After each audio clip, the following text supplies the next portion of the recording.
edition rock and roll. Hey everybody, welcome to the Chase Carter Concept Podcast for Friday, June 18th. It's been a pretty good week. I'm alone. I'm alone. She left us. But that's not what I'm gonna do. No, my girlfriend left for the weekend. She's having a weekend camping getaway that involves like energy and finding your identity and all of this girl shit. And I understand because I understand the concept because women, they think about everything.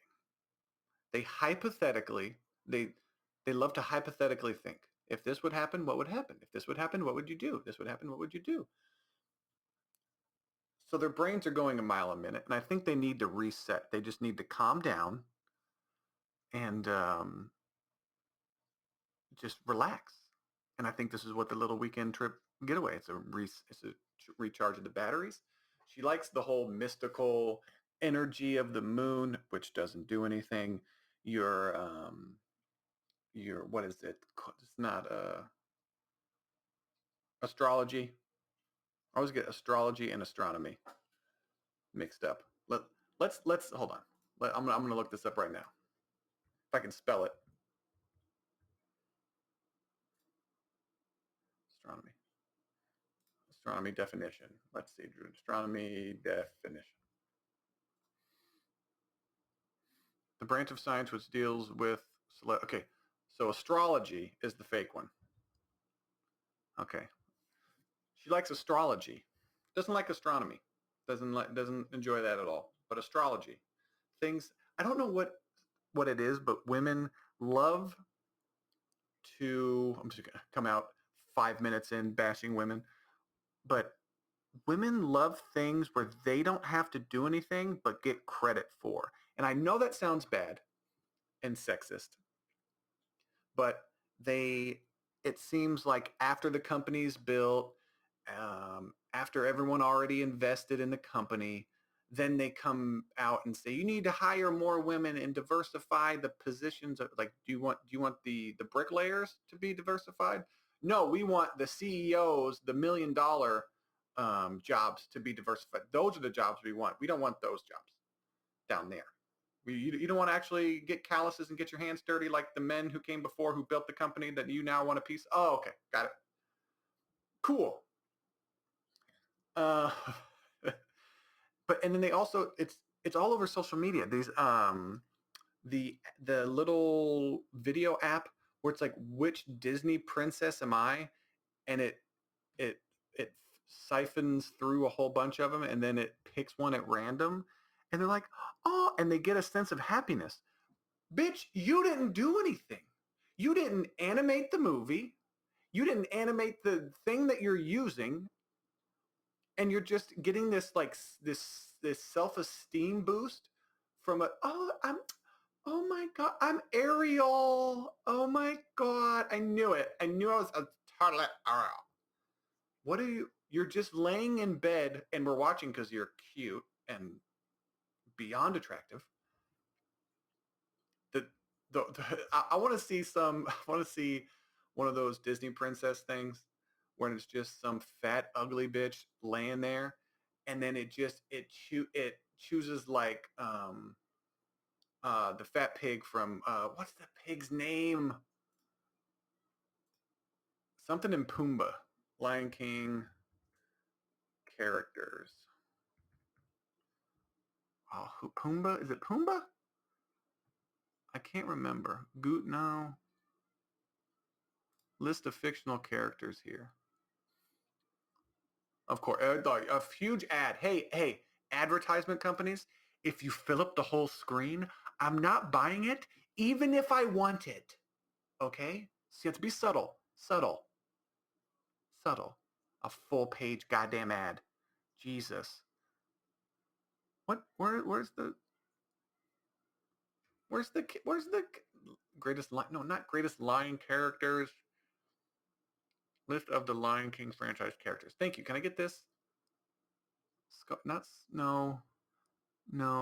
Why aren't these guys Timon and Pumbaa? Yeah, Timon and Pumbaa. But which one's which? Introduced in the Lion King 1994. So Timon and Pumbaa weren't introduced in 1994.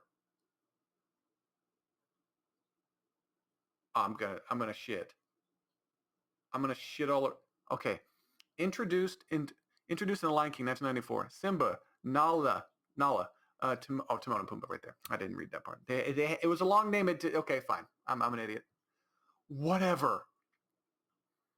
Timon and Pumbaa. Yeah. Which one's Pumbaa? I'm guessing Pumbaa is the fat one. Let me make sure here. Pumbaa. I mean, I was going off on a nice little thing, and I stopped myself completely in my tracks. But I have to know about this. I have to know. Yeah, Pumbaa. Yeah. Okay. So Pumbaa's the fat, ugly warthog. So imagine you're a girl sitting there, laying down in a bed, just probably paid for by her man. Just laying there, while he's at work, she's laying in bed, kind of like I do in this relationship. Oh, first, women have it so easy. Women in the past, you just had to stay home, make sure the house was cleaned. This cat, my girlfriend's cat, my girlfriend's away on a trip. As I said earlier, I know. But she has this cat who loves to kill things and then bring the kill home to brag about it. So this cat killed 2 birds yesterday and brought home both. One when, during the day, and then one when I was sleeping. I walk into the bathroom. There are feathers damn near covering the floor, and they're little, like, tiny feathers. So it's either a baby bird that he got or like a little, what's the little hummingbird? I had to take the small bit, like, not baby bird, but it was like, it was a small hummingbird out. I was like, what do you do? And this thing is dead. This thing is dead already. This bird is not moving. And the cat is still clawing at it. Like, claw, just hitting it. I'm like, dude, the thing's dead. What are you doing? I don't understand. I understand kill it. I understand the concept of, maybe even I don't. But the cat will just hold on to a bird, hold its like wings down, and the bird's flapping. And then the cat will look down, take a bite, let it go, hit it, grab it again. I'm just like, what instincts are those to make the thing suffer? I don't get that. But anyways, women are attracted to cats more than men are. It's kind of interesting. The personality of a cat, personality of a woman. Just saying. So no, but yeah, they had it so easy. All you had to do was make sure the house was clean. Now, if you have kids, it's a completely different thing. I don't know why anyone would want to willingly have children. They fill you with a sense of accomplishment, and the only time it seems like most people are happy when they go on vacation without their children. Ooh, night out with the hubby. No kids. Gonna have fun finally. So raising them wasn't fun? I don't get it. I don't understand. But maybe it's not, and it isn't me to understand. It's not for me to understand. Who knows? But yeah, so trying to think, what was I going on about? I'm not too sure. I'm going off on a. But speaking of my girlfriend, she was very happy. Her favorite video game, Sea of Thieves, announced this crazy collaboration with Disney, and now the Pirates of the Caribbean are going to be in her favorite game. And she, because of me, just watched the entire Pirates of the Caribbean saga. And then one of the Pirates of the Caribbean, this is what pissed me off. One of the Pirates of the Caribbean movies, the one with Blackbeard in it, is on, the first 3 are on Disney. No, the first 3 are on Disney. The 4th one is on Stars, and then the 5th one is back on Disney. Hey, Disney, get them all on your shit, please. Unless you own Stars too. which would be smart. But then you're double dipping, and I don't like dishonesty. I don't like dishonesty. I mean, I don't pay for my Disney Plus. It's a membership a whole bunch of people own, but I still don't like it. Okay, and if I had to buy it, I wouldn't. Maybe if I had kids, I would have to. But still, even then, like, what's going on here? You make me like you. If someone wants to binge watch, because the reason we watched it is because um, she always complains that she never saw any of like the pop culture, the popular culture kind of stuff, movies. She's like, I'd never watched Lord of the Rings. I never saw Back to the Future. She never saw like she saw them, but she didn't watch them. And it all started with Marvel. She said, "Oh, I never really got into Marvel. I missed them here or there." Typical woman. Typical woman. Like, is it? I like Chris Evans because he's hot. Is that? I like Thor because he's sexy. That's all I care about. And then when we watch the movie, she's all, "Who's that? Why is she doing that? Why is he there?" Then she wants me to explain everything. And I'm just thinking like, I can't. You have to commit to yours. And then she's becoming I would say not a diehard fan, but a die easy comic book, but not comic book fan, just Marvel Cinematic Universe fan. And so we're watching Loki right now.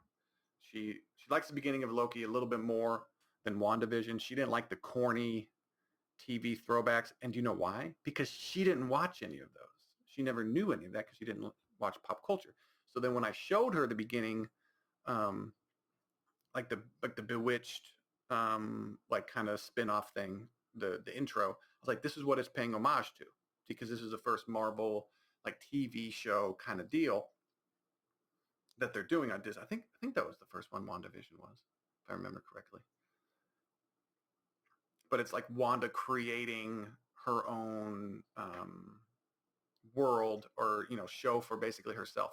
It's not real. It's fake. So what's fake? The TV show is fake. So let's tie all of that stuff together. And it was really smart and really intelligent, and I liked it. It was a little slow to develop, but then after the first 3 or 4 episodes, she enjoyed it. I enjoyed the first few, like Malcolm in the Middle type of intro into certain episodes. I liked it.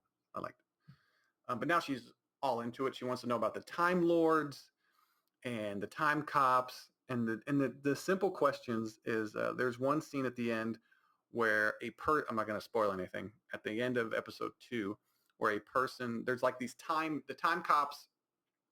Oh, geez, I'm getting all into it. Anyways, obviously Time Cops, they police time. They like this one timeline. They want to keep all of the events going on this one timeline. So, but the cops can jump through time whenever they want. So when they jump through time, this little door opens up, this little like phase door, and people go through it, and then it closes. And this is what was her big question at the end. A character that they've been chasing since episode 1, they see the character gets away through a time door. The time door stays open. Okay, and the people who Loki teamed up with, or kind of captured Loki, are running, that Loki was kind of working with, kind of developing a friendship relationship with, kind of. He's looking at them, and they're chasing after, like, Loki, don't do it, don't do it. And he's looking at the time door, so he can just disappear into time with the person that he was chasing, going after. And so he goes through the door, and then it closes, and the episode ends. And Corey looks at me and goes, why did the door stay open after the person they were chasing went in it? Did she want Loki to come through the door? And then why did it close right after? Does she have like a controller in her hand? And I'm like, you're thinking way too much about this. Good point, but you're thinking way too much about this. Those are the kind of things. That's a long-winded answer to a question that I asked myself. And then, so yeah, watching Loki, we watched the first half of the Back to the Future movie. She doesn't seem to like it very much so far, which is a sign that I think I'm going to have to break up with her. And, it's, sad, but it's going to happen. She'll probably like the second and third one more, a little bit. But it's the first half. It's setting up the universe. I got her to watch Jeepers Creepers, and she didn't want to. She initially thought it was scary. She didn't want to watch it.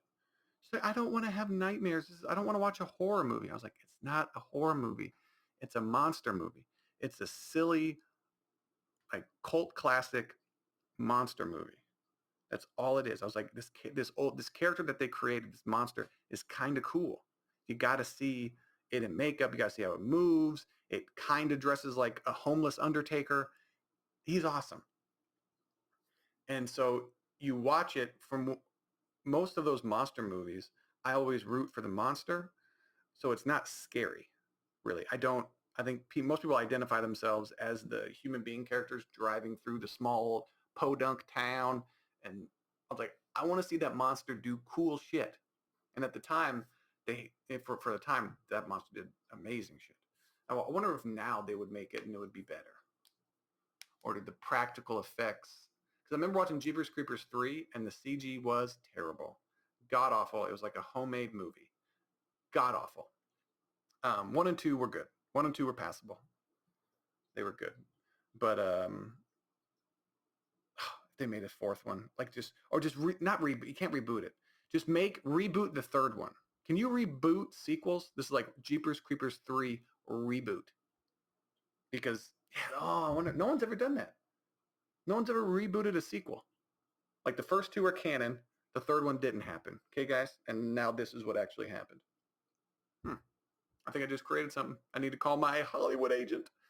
But yeah, so I was like, this is a silly, you have to not be scared in the movie. You have to realize that because she internalizes it, she sees herself as the victims, as the normal human victims. And I'm like, you wouldn't make these decisions that they're making. So I don't know if I talked about this in the last podcast. I can't remember. Maybe I did, maybe I didn't. But there's a whole thing of they see this homeless Undertaker taking what looks to be body-shaped, like objects that are body-shaped, wrapped in towels with blood on them, with ropes around them, throwing them down this pipe in the ground, this like drainage pipe. And they're like, what the hell? And then the guy gets in the truck, chases after him, runs him off the road. Their first thing they do is go back to the house. What? Huh? I'm pretty sure I did talk about this. But anyways, so I was like, you have to distance yourself from these characters in order to not be scared. Then you're watching it, as you should be, as like a bystander. You're like, oh, this is interesting. This is fun. This is whatever. And then when there's a scene where the cops are following the 2 main leads, the brother and sister, and they're like, yeah, there's this house out in the middle of nowhere. It's got this, dozens and dozens of bodies strapped up on the ceiling. We got to get out there. And the cops are like, well, what? This is kind of a big story. They seem real hesitant. Maybe the kid's on drugs, so they're ending up following him. And then they're out in the middle of nowhere, and then Jeepers Creepers just drops in on the top of the cop car, just. And she goes, how the hell did he get up there? Can he fly? And then in my head, I'm thinking, well, not yet. Because later he gets beat the fuck up and then he sprouts wings because it needs to get the fuck out of there. So it evolves. Which is kind of interesting because, but I wonder if it had wings before. But he had his coat on. Because when he dropped in on the car, because he had wings, but his wings were underneath everything. He didn't have specific holes for his wings in the back of the jacket. So, yeah. So that doesn't make any sense. So when I initially saw the movie, I thought that when he was getting ran over, his body is like it sprouted the wings to get out of there. But I'm thinking maybe his wings were already there, and then we just didn't know about him. That's interesting. I thought maybe he morphed and evolved into something, but that's what I thought he did. But then if he morphed and evolved, why would he eat the parts that he would need? He would just evolve better eyes. He eats. He likes. If he likes you, he finds your scent and he'll come after you, and he'll never stop. He'll never stop. Oh, such a good movie. Anyways, she liked Back to the Future a little bit, kind of, maybe. I'm hoping, but as we get on, she the incest vibe and the George McFly peeping Tom thing, she didn't like that. So it's interesting watching her reaction. As a kid, I'm like, oh, that's silly. Only weirdos and perverts do that. It was a joke, but she's taking it as something serious. So maybe some guy and maybe some kind of trauma climbed up in a tree with binoculars and looked at her. Now she would probably like jiggle her butt and twerk if she saw someone looking at her like that. But I guess, you never know. You never know. I do want to talk about. There's one thing I read and saw. It has to do with sports. Of course it does, Chase, because you're not interested in it. I'm interested in a lot of things. Don't tell me what I'm interested at. Timon and Pumbaa. There's one. I don't understand. Man of Legend. No. Where is the... There's a tennis player who didn't want to talk to the media, citing mental health. She doesn't want to talk to the media. And then... That's kind of weird. No, don't want that. No. Kim Jong-un. No. Fossils. Where is... No. I know I clicked on it. Son of a... Okay, let's redo. Let's reset here. Reset, what does that mean? Withdrawals. So Naomi Osaka, she withdraws from competition, citing personal reasons. She just needs to reset and get ready for the next up and coming events, which has started a conversation about athletes' mental health. And then some athletes in basketball aren't speaking to the media after games. When they lose, when they're upset and they lose, they never don't talk to them. Whenever they win, they have no problem talking about it. At least this is basketball players. I don't know about Naomi here. But your job, and it's in your contract, you're obligated to speak to the media because that is the media is a conduit to your fans. No, you can make an argument that media means less because of social media, because you can have a direct line to your fans, but you still need that. I would think you would need that reporter, that sports journalist, that kind of person there trying to get actual basketball information out. Now, if you don't want to talk about someone, like if you're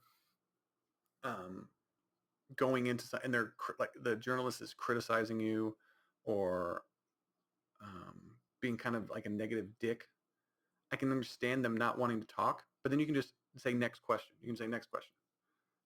No, I'm not going to do that next question. And I'm sure it gets annoying, but when Kyrie refers to them as pawns, I was like, dude, without media members, you wouldn't be making hundreds of millions of dollars. Do you not understand that? Like, that's what promoted the game forward. When you were a little kid and you wanted to see your heroes, who do you think was writing the articles? Who do you think was recording your heroes? Reporters and journalists.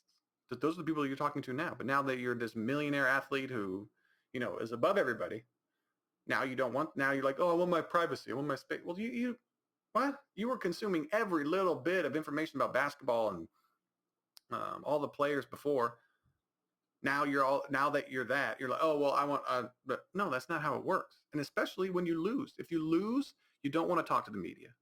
But then when you win, you run to the microphone to talk about how great you did. It doesn't work like that. You have to be available in both instances.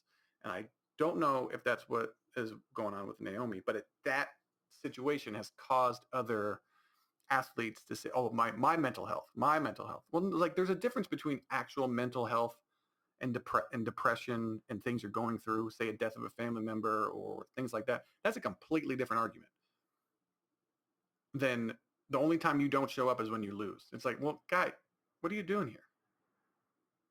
oh, you want all the accolades and all the the applause when you're doing well, but when you lose, you have a hard time dealing with it. No, you just sit there and suck it up and say, hey, I lost because of me. I need to do better. It's real weird that the entitled, um,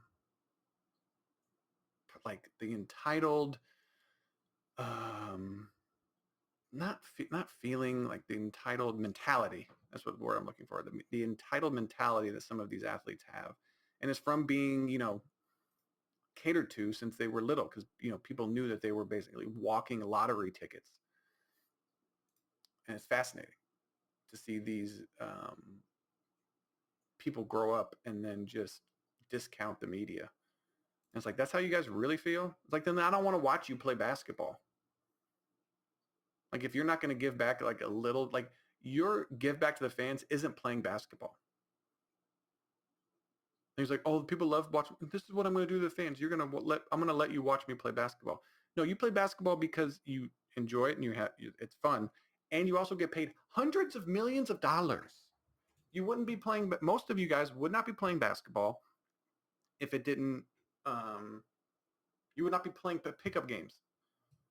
Most of the NBA, the high, the players that are good and dedicated their lives to it, yes, they'd still be playing because they enjoy the game.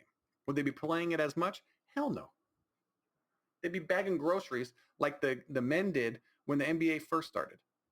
That's what I love when women, I'm going to go back to women, when women complain about how much the WNBA players make.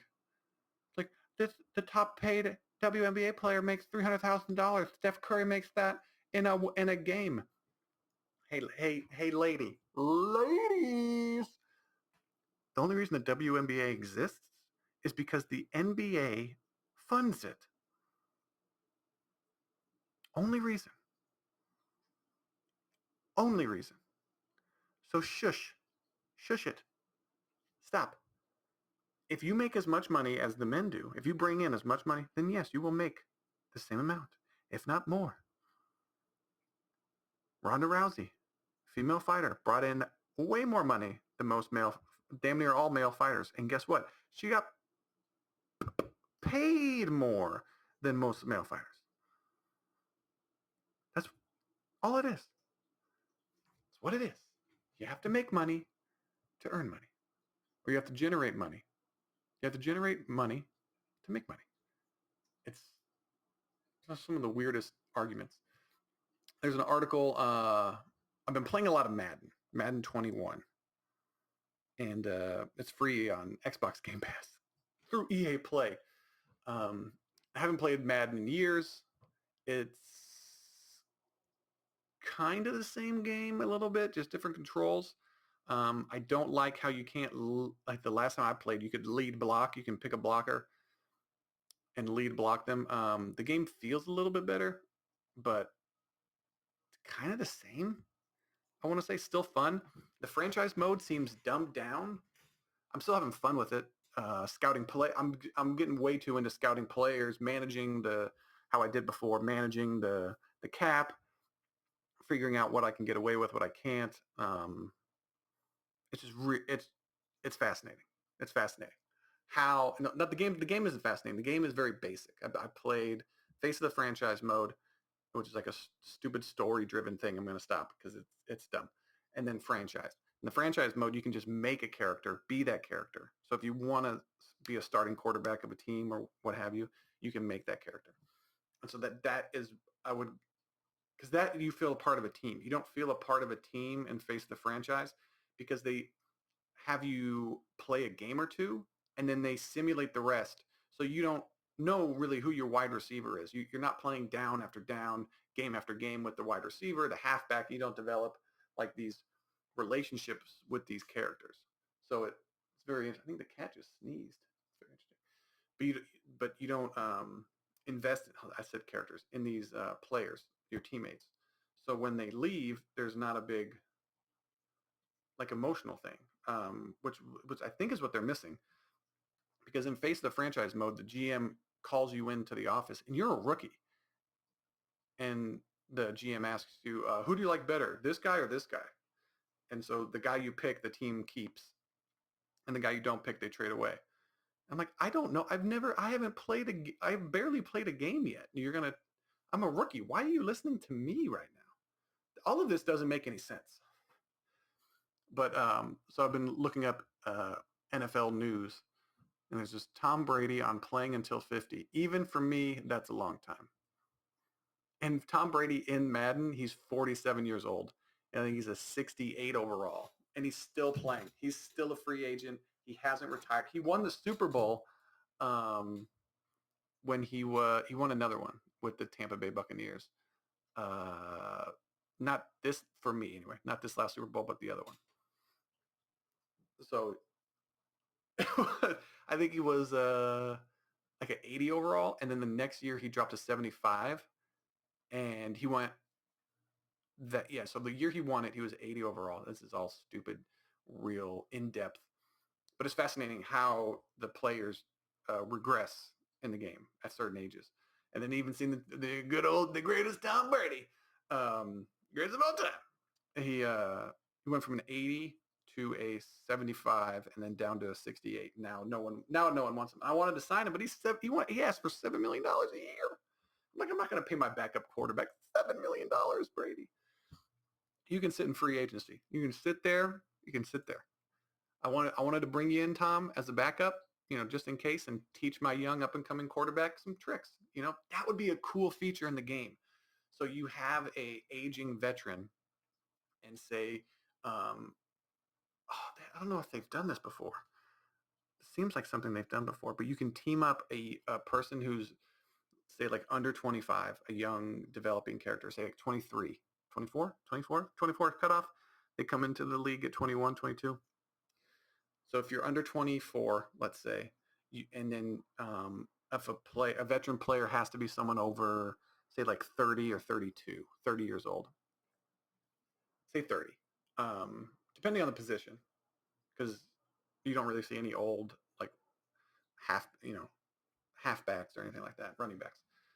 So it'd be fascinating if you can link them up, have it like once a year, you get like a relationship building aspect. And so and then say they have to be the same scheme. So Tom Brady is a field general.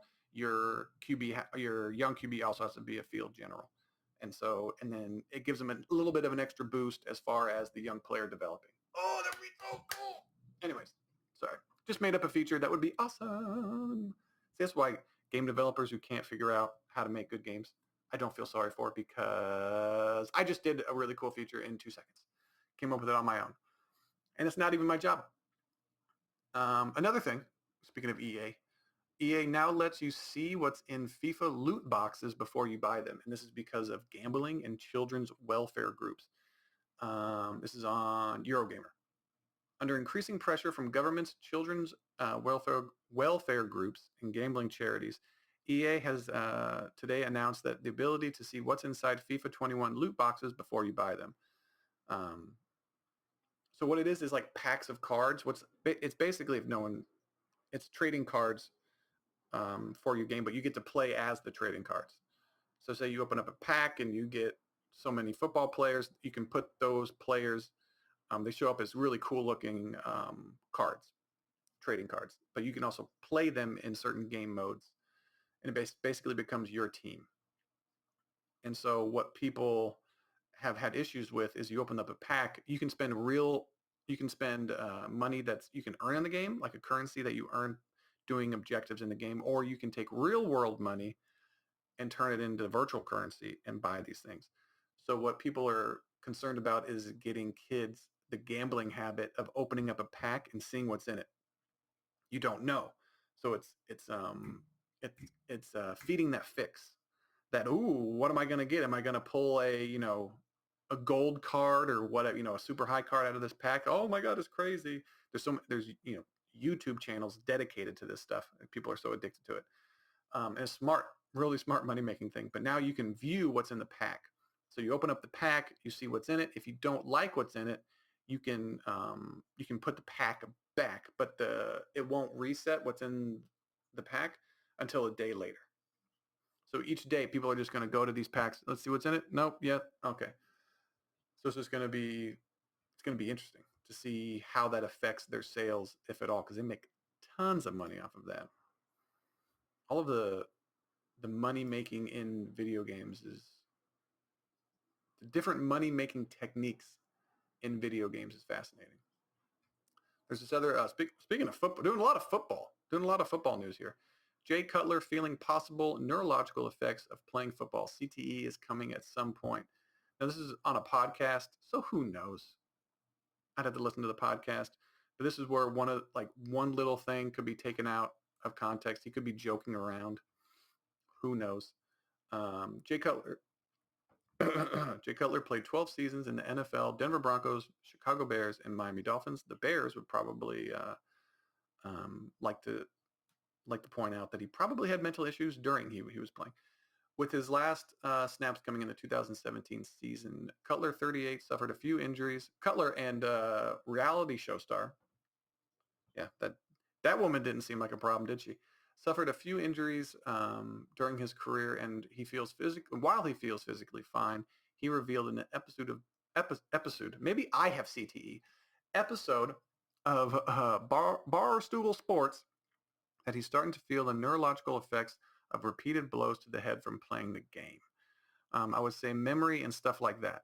Well, that's a good sentence there. Jake Cutler.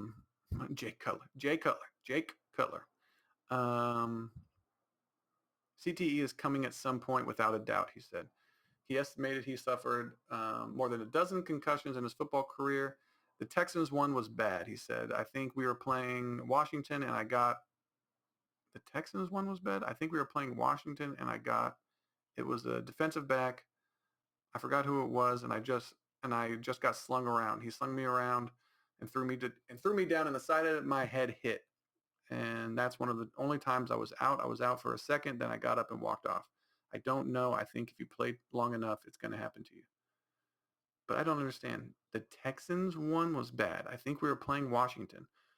There's no Washington Texans. So I don't understand. Unless you play for the Texans. No, play for the Broncos, Bears, and Miami Dolphins. Maybe the CT thing is real. Well, it's definitely real. But it's just kind of interesting. He's talking about CT. He's like, I think the Texans one was real bad. The one in Washington, maybe he's talking about two different incidences. I don't know. There's an interesting. It's a good story. A good story. This is what I like to hear. This is by People, MSN.com.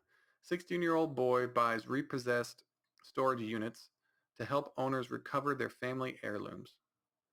And this 16-year-old boy looks rough, ladies and gentlemen. Rough. If you picked like future serial killer, you could be accurate, or future CEO tech. Could be either one. This guy's got hair down to his shoulders, acne all over. He's got the emo hair on one side of his face. Looks like the villain from Captain Planet.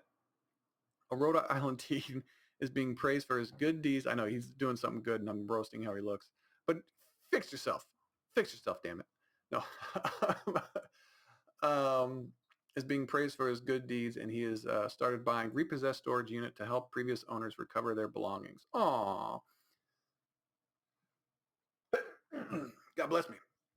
Shane Jones told the Washington Post that his decision to buy the storage unit initially started out as a way for him to make some extra cash over the summer. It wasn't long before the Wakefield teen realized that he shouldn't profit from the items of the units and that he had to find a way to return them to the former owners of their families. I don't agree with that.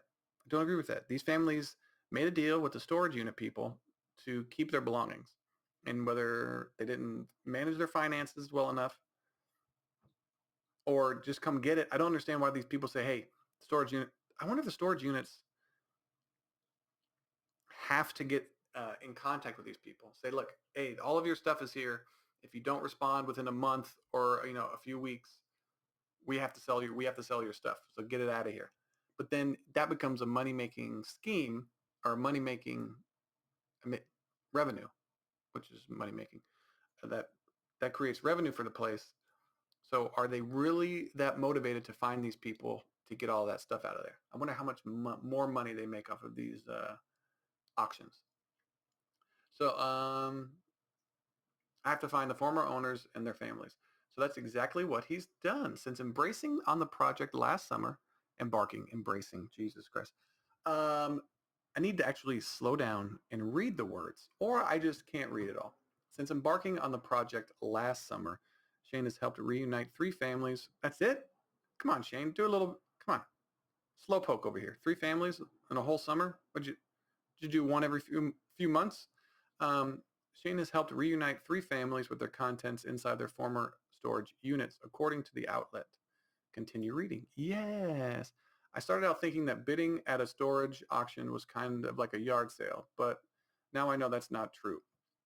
These people don't choose to give me this, didn't choose to give me this stuff. They didn't have a choice. It's almost like a duty to give it back. No, it's not. No. If they know it's being sold, they should be able to just come get their shit. And if they still don't come get their shit, then that's the deal that they signed up for. Otherwise, if there was a storage unit that couldn't sell the belongings in the locker, then more people would go to those storage units because they would know their stuff is safe. But then people would just leave their shit there, and you can't basically dump your belongings on somebody else's property and expect them not to take all that stuff and sell it. I like what this kid's doing, but I also don't agree with the reason he's doing it. Like, this is unfair. These people don't have money, and then they shouldn't have all this stuff.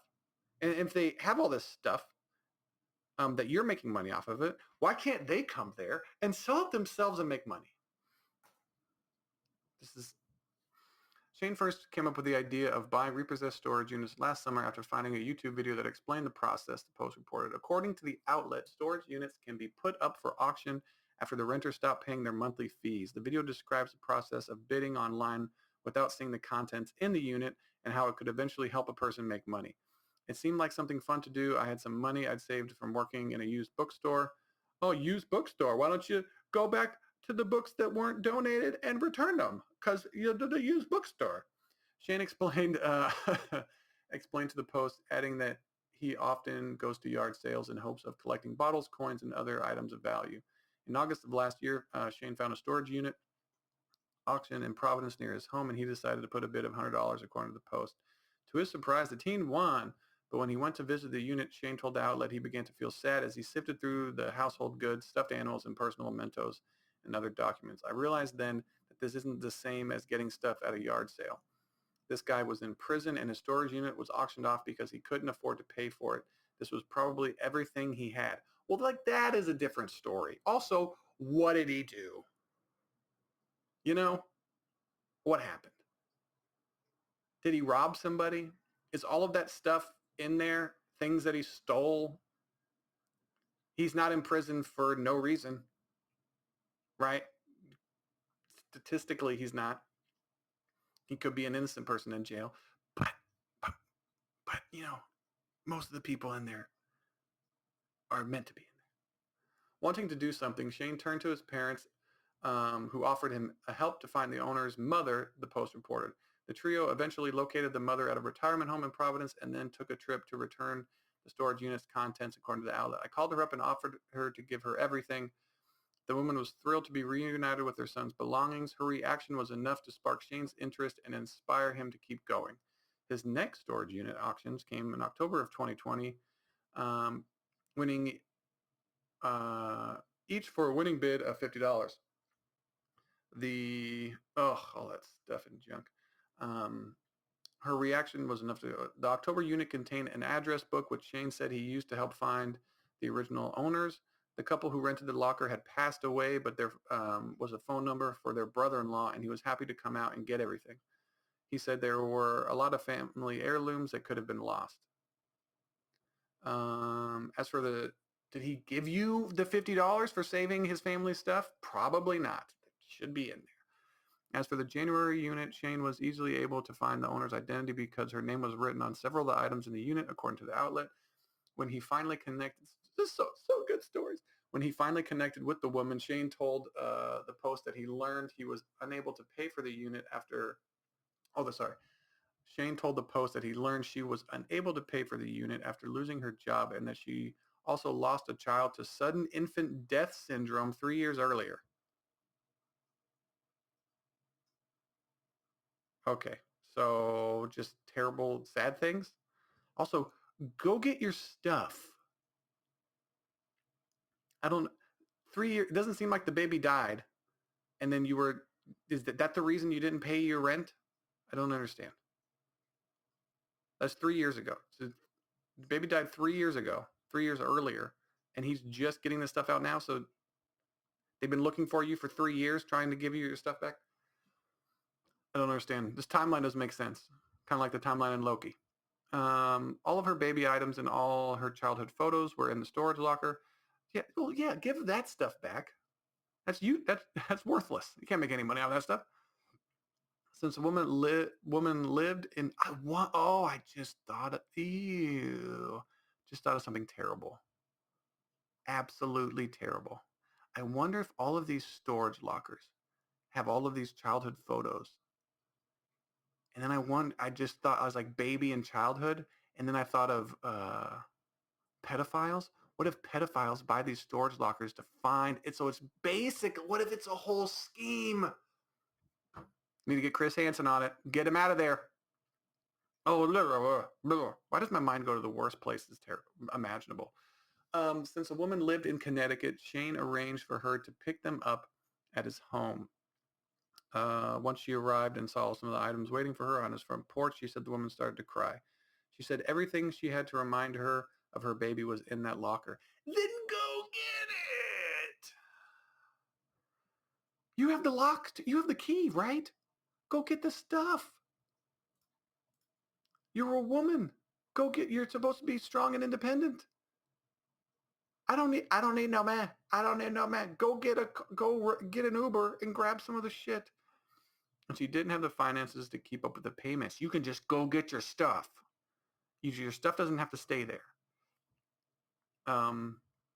Since taking on the storage unit project, word has spread about Shane's acts of kindness. South Kingston School District, where Shane enrolled as a sophomore in high school, credited the teen king for his thoughtful acts of compassion. That could be no more stories. Markley 40 also told the Post that her son had been caught off guard by the attention of his kind acts, but hopes that his story will inspire others to do good in their communities. You're also enabling people who don't pay their bills. That's a good story. I like that story. This is another funny. This is basketball related.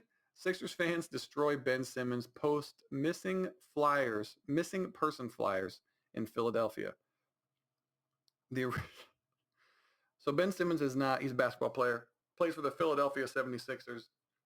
They are in a playoff series with the Atlanta Hawks, and Philadelphia 76ers are way more talented than the Hawks, but the Hawks are a better team right now.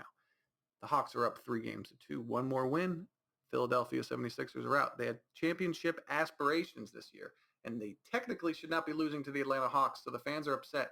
And Ben Simmons has been terrible in the last few games, especially in the fourth quarter. Why? Because Ben Simmons, this man who gets paid hundreds of millions of dollars, let's find out. Hold on.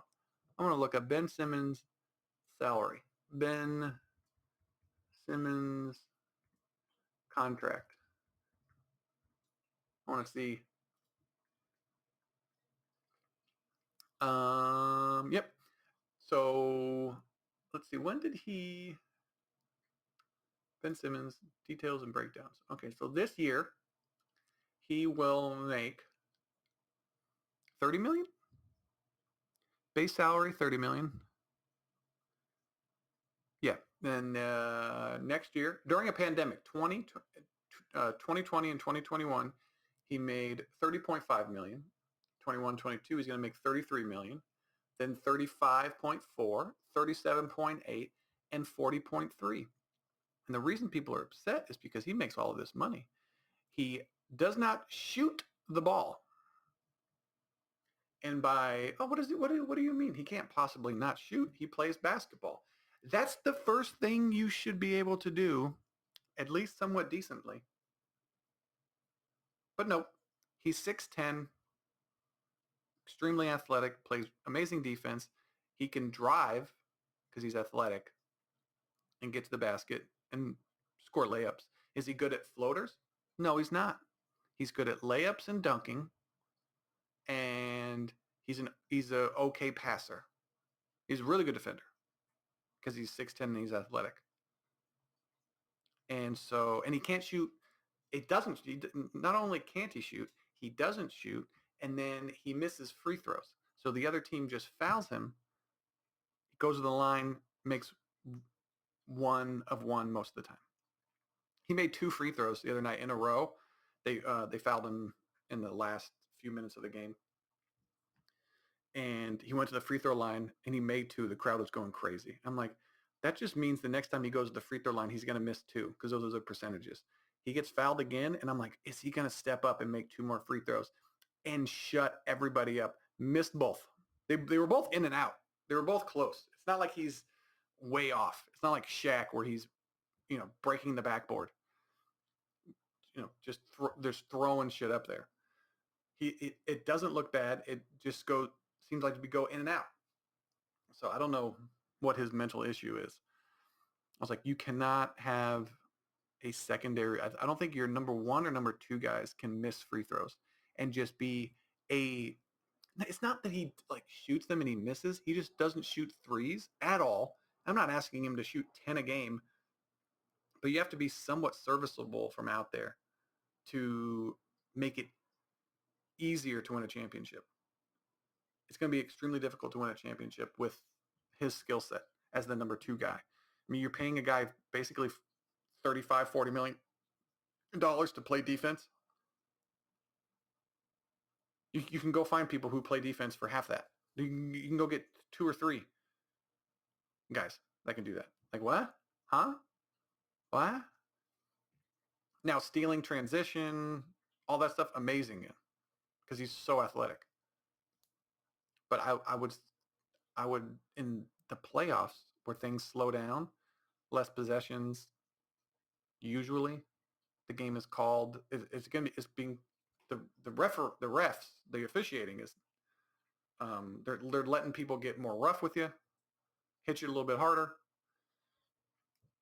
So it's going to be, but the missing persons thing is classic fans just giving Ben Simmons shit. Like, what are you doing? What are you doing?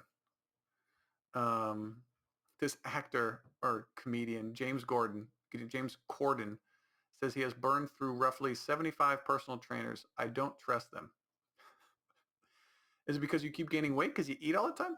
James Corden spoke candidly Wednesday about his hardships he's faced amid his weight loss journey. I just had a weight loss. They never say weight gaining journey, do they? While appearing virtually on the Howard Stern show, the appearance of Corden's first. Corden pushed back and revealed he's lost 35 pounds lately. I feel like I'm getting better. I'm trying, but I feel like there's still a way to go. Stern then asked Corden if he helps out, if he works out, which prompted the star, I'm trying to, but I suck at it. I'm so bad at it. It's terrible. There are so few hours in the day that are just my own. Do you know what I mean? I've got 3 young kids. We have the show and all of these things. I feel like, hang on a minute, I've got an hour here where I'm on my own and I'm doing something that I absolutely hate. According, I should be lying down, Well, exactly. That's what a fat person should say. I should be lying down. I've worked really hard all day. Why would I do more work? Corden also said that he's no longer looking at for personal trainers for help due to the past experience, which left him frustrated. I don't trust them. I don't think they want me to lose weight quickly. That's kind of funny. Corden estimated he's burned through about 75 personal trainers. Corden explained that that doesn't make any sense because if these personal trainers got you to lose weight quickly, do you know how popular they would be? So that argument doesn't make any sense. If you're not famous and you're just a normal gym going person, and yet they would want you to kind of slow, same thing with doctors. There's less cures and more treatments because they want you to keep coming back. It's a money-making business. So, but in this instance, that doesn't make sense because if the personal trainer got a extremely famous person to lose weight, say if you went up to Oprah or Mariah Carey when she was big, Christina Aguilera when she got fat, and just in a matter of a month or two made her look, back to the way she was, Do you know how many Hollywood actresses would be paying you, hundreds of thousands of dollars to come on over? Maybe not hundreds of thousands, but tens of thousands for sure. Doesn't make any sense.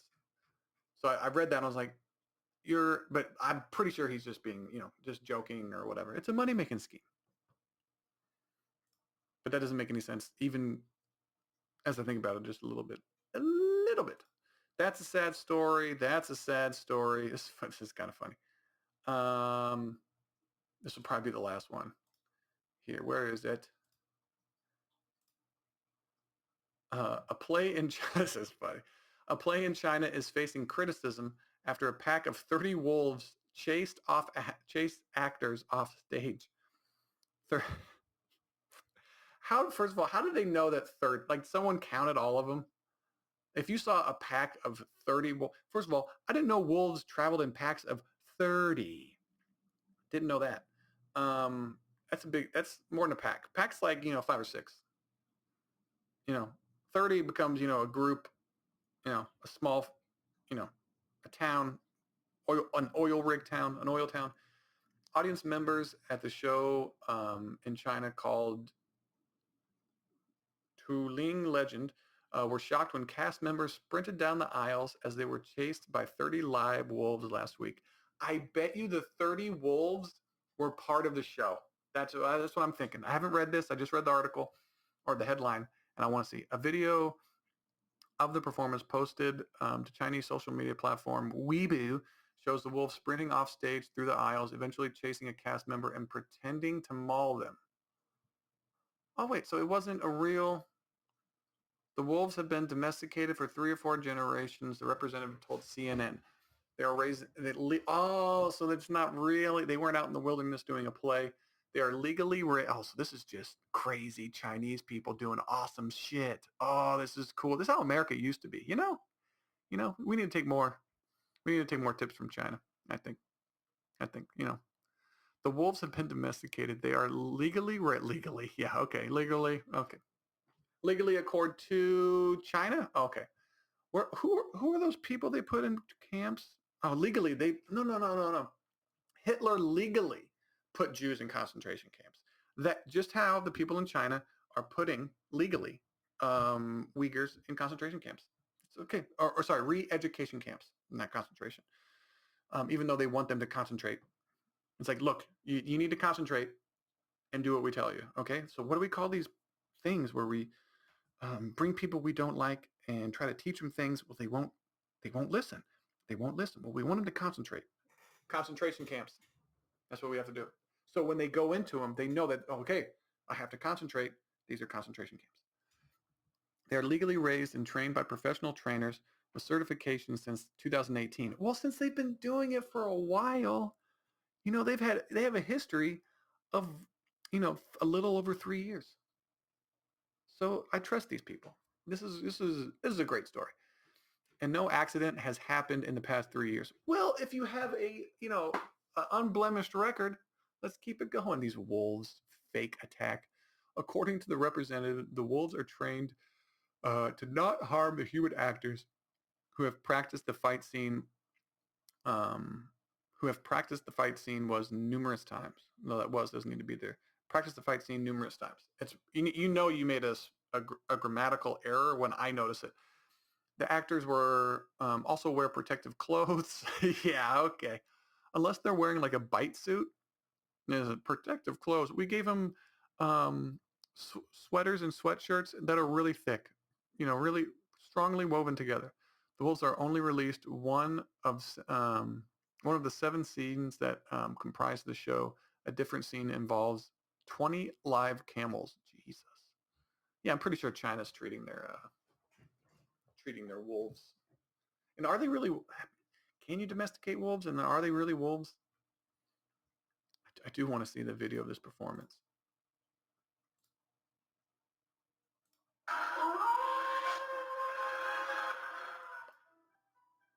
Holy. Oh, they're running down the aisle. Oh, that just looks like a dog. That one just looks like a dog. There's a few that actually look like wolves. So they're running through. Oh yeah, that's just like a little bite thing. That's not bad. That's not bad.